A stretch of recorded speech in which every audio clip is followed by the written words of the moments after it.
LPG gas cylinder ಇದ್ದವರ ಗಮನಕ್ಕೆ ಇದೇ June 30ರ ಒಳಗಾಗಿ ಈ ಕೆಲಸವನ್ನ ಕಡ್ಡಾಯವಾಗಿ ಮಾಡಲೇಬೇಕು. ಇಲ್ಲ ಅಂತ ಅಂದ್ರೆ LPG ಗ್ಯಾಸ್ ಕನೆಕ್ಷನ್ ಕಟ್ ಆಗುತ್ತೆ. ಎಲ್ಲ ಕಂಪನಿಯ LPG ಗ್ಯಾಸ್ ಗ್ರಾಹಕರು ತಪ್ಪದೆ ಈ ವಿಡಿಯೋವನ್ನ ನೋಡಲೇಬೇಕು. ಹಾಗಾಗಿದ್ರೆ ಏನಿದು ಮಾಹಿತಿ, ಏನ್ ಕೆಲಸ ಮಾಡಬೇಕು ಎಲ್ಲ ಸಂಪೂರ್ಣವಾಗಿ ನೋಡೋಣ. ಅದಕ್ಕೂ ಮುನ್ನ ನೀವು ಕೂಡ LPG ಗ್ಯಾಸ್ ಸಿಲಿಂಡರ್ ಗ್ರಾಹಕರಾಗಿದ್ರೆ ತಪ್ಪದೆ ಈ ವಿಡಿಯೋವನ್ನ ಲೈಕ್ ಮಾಡಿ. ಹಾಗೆ ನಿಮ್ಮ ಹತ್ರ ಯಾವ LPG ಗ್ಯಾಸ್ ಸಿಲಿಂಡರ್ ಇದೆ ಅಂತ ನಮಗೆ ಕಮೆಂಟ್ ಮೂಲಕ ತಿಳಿಸಿ. ಇಡೀ ದೇಶದ ಎಲ್ಲ LPG ಗ್ಯಾಸ್ ಸಿಲಿಂಡರ್ ಬಳಕೆದಾರರಿಗೆ ಕೇಂದ್ರ ಸರ್ಕಾರದಿಂದ ಬಿಗ್ ಶಾಕ್ ಇದೆ. ಜೂನ್ 30ರ ಒಳಗಾಗಿ ಈ ಕೆಲಸ ಮಾಡುವುದು ಎಲ್ಲ ಗ್ರಾಹಕರಿಗೂ ಕಡ್ಡಾಯ. ನಿಮ್ಮ ಬಳಿ ಯಾವುದೇ ಕಂಪನಿಯ ಅಂದರೆ ಭಾರತ್ ಗ್ಯಾಸ್, HP ಗ್ಯಾಸ್ ಅಥವಾ ಇಂಡಿಯನ್ ಗ್ಯಾಸ್ ಹೀಗೆ ಯಾವುದೇ ಕಂಪನಿಯ ಗ್ಯಾಸ್ ಇದ್ರೂ ಕೂಡ ಈ ಕೆಲಸ ಮಾಡುವುದು ಕಡ್ಡಾಯವಾಗಿದೆ. ಇಲ್ಲ ಅಂದರೆ ನೀವು ಹಣ ಕೊಟ್ಟರೂ ಕೂಡ ನಿಮಗೆ ಗ್ಯಾಸ್ ಸಿಲಿಂಡರ್ ತುಂಬಿಕೊಡಲ್ಲ. ಹೌದು, ಇತ್ತೀಚೆಗೆ ದೇಶದಲ್ಲಿ ಅನಿಲ ಬಿಕ್ಕಟ್ಟು ಎದುರಾಗಿದ್ದು ಕೇಂದ್ರ ಸರ್ಕಾರವು ಮೇಲಿಂದ ಮೇಲೆ ಹೊಸ ನಿಯಮಗಳನ್ನು ಜಾರಿಗೊಳಿಸ್ತಾ ಇದೆ. ಈಗಾಗಲೇ ನೀವು ಗಮನಿಸಿರಬಹುದು, LPG ಗ್ಯಾಸ್ ಏಜೆನ್ಸಿಗಳ ಮುಂದೆ ಜನ ಕ್ಯೂನಲ್ಲಿ ನಿಂತು ಸಿಲಿಂಡರ್ ಪಡೆದುಕೊಳ್ಳುತ್ತಿರುವುದು. ಇದೇ ರೀತಿಯಾಗಿ ಎಲ್ಲ ಸಾರ್ವಜನಿಕರಿಗೆ ಯಾವುದೇ ತೊಂದರೆ ಇಲ್ಲದೆ ಸುಲಭದಲ್ಲಿ ಸಿಲಿಂಡರ್ಗಳನ್ನು ದೊರೆಯುವಂತೆ ಮಾಡಲು ಕೇಂದ್ರ ಸರ್ಕಾರ ಹೊಸ ನಿಯಮಗಳನ್ನು ಜಾರಿಗೊಳಿಸುತ್ತಿರುವ ಬೆನ್ನಲ್ಲೇ ಮತ್ತೊಂದು ಮಹತ್ವದ ನಿರ್ಧಾರ ಕೈಗೊಂಡಿತ್ತು. ಪ್ರತಿಯೊಬ್ಬ ಮನೆ ಬಳಕೆಯ LPG ಗ್ಯಾಸ್ ಬಳಕೆದಾರರಿಗೆ ಈ ಕೆಲಸ ಮಾಡಿಕೊಳ್ಳುವುದು ಕಡ್ಡಾಯವೆಂದು ಘೋಷಿಸಲಾಗಿದೆ. ಅದಕ್ಕೂ ಕೂಡ ಒಂದು ಡೆಡ್ಲೈನ್ ನೀಡಲಾಗಿದ್ದು, ಇದೇ ಜೂನ್ 30ರ ಒಳಗಾಗಿ ಈ ಕೆಲಸವನ್ನು ಮಾಡಿಕೊಳ್ಳಿ. ಇಲ್ಲ ಅಂದರೆ ನಿಮ್ಮ ಗ್ಯಾಸ್ ಕನೆಕ್ಷನ್ ರದ್ದಾಗಬಹುದು. ಬನ್ನಿ, ನೀವು ಕೂಡ ಮನೆಯಲ್ಲಿ LPG ಗ್ಯಾಸ್ ಇರುವ ಗ್ರಾಹಕರಾಗಿದ್ದರೆ ತಪ್ಪದೆ ಈ ವಿಡಿಯೋಗೆ ಒಂದು ಲೈಕ್ ಮಾಡಿ. ಇಷ್ಟಕ್ಕೂ ಯಾವ ಕೆಲಸ ಇದೆ? ಜೂನ್ 30ರೊಳಗಾಗಿ ಎಲ್ಲರೂ ಕೂಡ ಕಡ್ಡಾಯವಾಗಿ ಮಾಡಿಕೊಳ್ಳಲೇಬೇಕು ಎನ್ನುವ ಬಗ್ಗೆ ಕಂಪ್ಲೀಟ್ ಆಗಿ ತಿಳಿದುಕೊಳ್ಳಲು ವಿಡಿಯೋವನ್ನು ತಪ್ಪದೆ ಕೊನೆವರೆಗೂ ನೋಡಿ.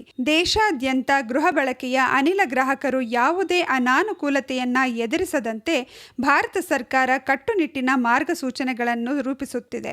ಇದರ ಭಾಗವಾಗಿ LPG ಸಂಪರ್ಕಗಳ ಸುರಕ್ಷತೆಯನ್ನು ಖಚಿತಪಡಿಸಿಕೊಳ್ಳಲು ಮತ್ತು ನಕಲಿ ಸಂಪರ್ಕಗಳನ್ನು ತಡೆಗಟ್ಟಲು KYC ಪ್ರಕ್ರಿಯೆಯನ್ನು ಕಡ್ಡಾಯಗೊಳಿಸಲಾಗಿದೆ. ನಿಗದಿತ ಸಮಯದೊಳಗೆ KYC ಪೂರ್ಣಗೊಳ್ಳದಿದ್ದರೆ ಗ್ಯಾಸ್ ಸಿಲಿಂಡರ್ಗಳನ್ನು ಬುಕ್ ಮಾಡುವಲ್ಲಿ ತೊಂದರೆಗಳು ಉಂಟಾಗಬಹುದು ಎಂದು ತಜ್ಞರು ಹೇಳಿದ್ದಾರೆ. ಆದ್ದರಿಂದ ಈ ಪ್ರಕ್ರಿಯೆಯನ್ನು ಸಮಯಕ್ಕೆ ಸರಿಯಾಗಿ ಪೂರ್ಣಗೊಳಿಸುವುದು ಬಹಳ ಮುಖ್ಯ. ಈ ರೀತಿ KYC ಅಪ್ಡೇಟ್ ಮಾಡಿ. ಆನ್ಲೈನ್ನಲ್ಲಿ KYC ಪೂರ್ಣಗೊಳಿಸುವುದು ತುಂಬ ಸುಲಭ. ನಿಮ್ಮ ಮನೆಯಿಂದಲೇ ನಿಮ್ಮ ಮೊಬೈಲ್ ಫೋನ್ ಮೂಲಕ ನೀವು ಇದನ್ನು ಮಾಡಬಹುದು.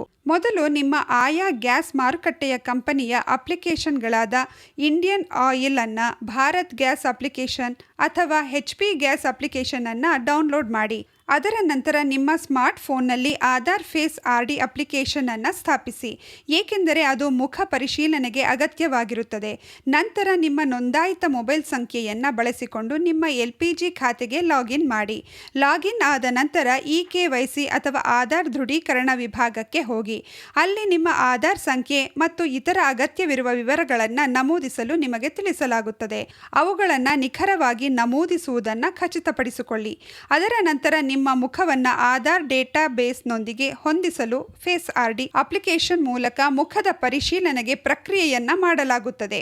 ಈ ಹಂತ ಪೂರ್ಣಗೊಂಡ ನಂತರ ನಿಮ್ಮ ವಿನಂತಿಯನ್ನು ಸಲ್ಲಿಸಿ ಮತ್ತು ದೃಢೀಕರಣಕ್ಕಾಗಿ ಕಾಯಿರಿ. LPG KYCಯನ್ನು ಆನ್ಲೈನ್ನಲ್ಲಿ ಪೂರ್ಣಗೊಳಿಸುವುದು ಹೇಗೆ? ನೀವು KYCಯನ್ನು ಆನ್ಲೈನ್ನಲ್ಲಿಯೂ ಪೂರ್ಣಗೊಳಿಸಬಹುದು. ಇದಕ್ಕಾಗಿ ನೀವು ನಿಮ್ಮ ಹತ್ತಿರದ LPG ವಿತರಕರನ್ನು ಭೇಟಿ ಮಾಡಬೇಕಾಗುತ್ತದೆ. ನಿಮ್ಮ ಆಧಾರ್ ಕಾರ್ಡ್, ನೋಂದಾಯಿತ ಮೊಬೈಲ್ ಸಂಖ್ಯೆಯನ್ನು ನಿಮ್ಮೊಂದಿಗೆ ಕೊಂಡೊಯ್ಯಬೇಕು. ಆಧಾರ್ ಆಧಾರಿತ ಬಯೋಮೆಟ್ರಿಕ್ ಪರಿಶೀಲನೆಗಾಗಿ ವಿತರಕರನ್ನು ಕೇಳಿ. ನಂತರ ನೀವು ಫಿಂಗರ್ ಪ್ರಿಂಟ್ ಅಥವಾ ಮುಖದ ಪರಿಶೀಲನೆ ಪ್ರಕ್ರಿಯೆಯನ್ನು ಪೂರ್ಣಗೊಳಿಸಬೇಕಾಗುತ್ತದೆ. ಪರಿಶೀಲನೆ ಯಶಸ್ವಿಯಾದ ನಂತರ KYC ಪ್ರಕ್ರಿಯೆಯು ಪೂರ್ಣಗೊಂಡಿದೆ ಎಂದು ಸೂಚಿಸುವ ದೃಢೀಕರಣ ಸಂದೇಶವನ್ನು ನೀವು ಪಡೆಯುತ್ತೀರಿ. LPG KYCಗೆ ಅಗತ್ಯವಿರುವ ದಾಖಲೆಗಳು. LPG KYC ಪೂರ್ಣಗೊಳಿಸಲು ನಿಮ್ಮ ಮೊಬೈಲ್ ಸಂಖ್ಯೆಗೆ ಆಧಾರ್ ಕಾರ್ಡ್ ಲಿಂಕ್ ಆಗಿರಬೇಕು. ಹೆಚ್ಚುವರಿಯಾಗಿ ನಿಮ್ಮ LPG ಸಂಪರ್ಕವು ಸಕ್ರಿಯವಾಗಿರಬೇಕು. ನೀವು ಆನ್ಲೈನ್ ವಿಧಾನವನ್ನು ಆರಿಸಿಕೊಂಡರೆ ನಿಮಗೆ ಇಂಟರ್ನೆಟ್ ಪ್ರವೇಶ ಹೊಂದಿರುವ ಸ್ಮಾರ್ಟ್ ಫೋನ್ ಅಗತ್ಯವಿದೆ. ಬಯೋಮೆಟ್ರಿಕ್ ಪರಿಶೀಲನೆಗಾಗಿ ಆಧಾರ್ ಫೇಸ್ ಆರ್ಡಿ ಅಪ್ಲಿಕೇಶನ್ ಅನ್ನು ಸ್ಥಾಪಿಸಲಾಗಿದೆ ಎಂದು ಖಚಿತಪಡಿಸಿಕೊಳ್ಳಿ. ಇಕೆವೈಸಿ ಪೂರ್ಣಗೊಳಿಸದಿದ್ದರೆ ಸಮಸ್ಯೆ ಏನು? ನೀವು ಆಧಾರ್ ಆಧಾರಿತ ಇಕೆವೈಸಿಯನ್ನು ಸಮಯಕ್ಕೆ ಸರಿಯಾಗಿ ಪೂರ್ಣಗೊಳಿಸದಿದ್ದರೆ ನಿಮ್ಮ ಎಲ್ಪಿಜಿ ಸೇವೆಗಳಿಗೆ ಅಡ್ಡಿಯಾಗಬಹುದು. ಗ್ಯಾಸ್ ಸಿಲಿಂಡರ್ಗಳನ್ನು ಬುಕ್ ಮಾಡುವಲ್ಲಿ ವಿಳಂಬವಾಗಬಹುದು ಅಥವಾ ಬುಕ್ಕಿಂಗ್ ಪ್ರಕ್ರಿಯೆಯನ್ನು ನಿಲ್ಲಿಸಬಹುದು. ಆದ್ದರಿಂದ ಯಾವುದೇ ಅನಾನುಕೂಲತೆಯನ್ನು ತಪ್ಪಿಸಲು ಎಲ್ಲ ಗ್ರಾಹಕರು ತಮ್ಮ ಇಕೆವೈಸಿ ಪ್ರಕ್ರಿಯೆಯನ್ನು ಸಾಧ್ಯವಾದಷ್ಟು ಬೇಗ ಪೂರ್ಣಗೊಳಿಸಲು ಕೇಂದ್ರ ಸರ್ಕಾರ ಸಲಹೆ ನೀಡುತ್ತದೆ. ಇನ್ನು ಹೌದು, ಎಲ್ಪಿಜಿ ಸಿಲಿಂಡರ್ಗಳ ಬೆಲೆಯನ್ನ ಮತ್ತೊಮ್ಮೆ ಹೆಚ್ಚಿಸಲಾಗಿದೆ. ಸರ್ಕಾರಿ ಸ್ವಾಮ್ಯದ ತೈಲ ಕಂಪನಿಗಳು 19 ಕೆಜಿ ವಾಣಿಜ್ಯ ಎಲ್ಪಿಜಿ ಸಿಲಿಂಡರ್ಗಳು ಮತ್ತು ಸಣ್ಣ ಸಿಲಿಂಡರ್ಗಳ ಬೆಲೆಯನ್ನ ಹೆಚ್ಚಿಸಿವೆ. ನೋಡಿದ್ರಲ್ಲ ಸ್ನೇಹಿತರೆ, LPG ಗ್ಯಾಸ್ ಸಿಲಿಂಡರ್ನಲ್ಲಿ ಯಾವೆಲ್ಲ ಹೊಸ ರೂಲ್ಸ್ಗಳು ಜಾರಿಯಾಗಿದೆ ಅಂತ. ಈ ಬಗ್ಗೆ ನೀವೇನು ಹೇಳ್ತೀರಾ? ನಿಮ್ಮ ಅನಿಸಿಕೆ ಅಭಿಪ್ರಾಯಗಳನ್ನು ನಮಗೆ ಕಮೆಂಟ್ ಮೂಲಕ ತಿಳಿಸಿ. ಹಾಗೆ ಈ ವಿಡಿಯೋವನ್ನು ಯಾರೆಲ್ಲ LPG ಗ್ಯಾಸ್ ಸಿಲಿಂಡರ್ ಗ್ರಾಹಕರಿದ್ದಾರೆ ಅಂಥವ್ರಿಗೆ ಈ ವಿಡಿಯೋವನ್ನು ಶೇರ್ ಮಾಡಿ. ಅವ್ರಿಗೆ ಈ ವಿಡಿಯೋ ತುಂಬಾ ಹೆಲ್ಪ್ ಆಗುತ್ತೆ.